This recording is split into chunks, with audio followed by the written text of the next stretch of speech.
সফলতা আসার আগে মানুষ আপনাকে পাগল ভাববে এবং পাগল বলবে। কখনো কাঁঠাল পাগল, কখনো আম পাগল, কখনো জাম পাগল। মানে যে যার যার মতো করে।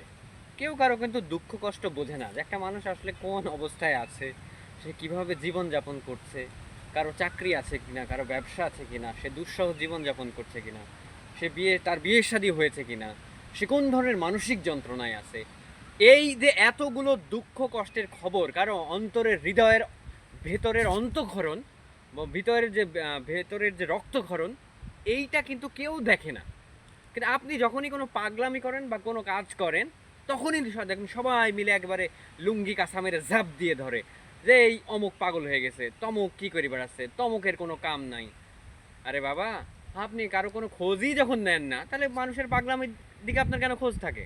বরং আপনি যদি চান তাহলে ভালো সময়ে খবর নেন এবং খারাপ সময়েও খবর নেন। হ্যাঁ, যে যারা ভালো তারা আসলে মানে কোনো একটা নির্দিষ্ট সময়ের মধ্যে টার্গেট থাকে না যে একটা নির্দিষ্ট সময়ের মধ্যে সীমাবদ্ধ থাকতে হবে, শুধু ভালো সময়ে আসতে হবে, খারাপ সময়ে যাওয়া যাবে না।